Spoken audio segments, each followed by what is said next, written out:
मेरे साथ ही रहिएगा। आपकी बात को मैं कंटिन्यू करने से पहले बड़ी एक अहम खबर आ गई है, वो नाज़रीन को दे दें कि पाकिस्तान क्रिकेट बोर्ड के इलेक्शन से मुतालिक वफाकी हुकूमत का एक बड़ा फैसला सामने आया है। Pakistan cricket board management committee को डी नोटिफाई कर दिया गया है। वजारत बैनुल-सूबाई राब्ता ने नोटिफिकेशन भी जारी किया है कि 19 और 20 जून के दरमियानी शब पीसीबी मैनेजमेंट कमेटी की मुद्दत मुकम्मल हो गई। पीसीबी मैनेजमेंट कमेटी 19 जून की शब 12 बजे से खत्म हो गई। इसी पर बात करेंगे नुमाइंदा खुसूसी अब्बास शब्बीर से। अब्बास बताइएगा जरा सूरत हाल क्या है? जी अब्बास। जी अब्बास।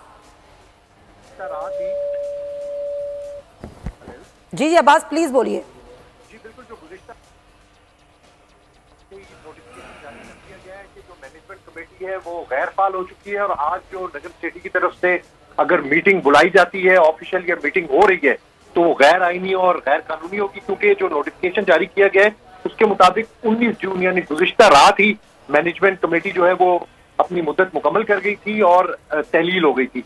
इसलिए आज जो नजम सेठी और जो तमाम मेंबरान है ये मुकम्मल तौर पर गैर फाल हो गए। वजीर आजम की तरफ से ज़का अशरफ साहब का और मुस्तफ़ा रमदे का नाम as a nominee governing board के भिजवा दिया गया है पीसीबी को।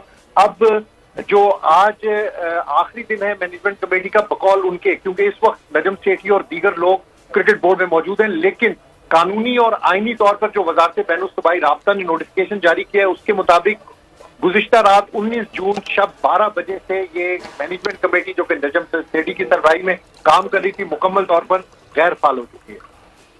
ठीक है अब्बास शब्बीर, आप हमें बता रहे हैं सारी सूरत हाल कि कमेटी गैर फाल हो चुकी है। पाकिस्तान क्रिकेट बोर्ड के इलेक्शन से मुतालिक वफाकी हुकूमत ने किया है। बहुत शुक्रिया आपका।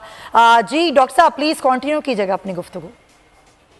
चाहता था कि हम मसाइल की बीन बजाने की बजाय कोशिश करें कि मसाइल के हल के लिए सोचें कि हमें क्या करना चाहिए।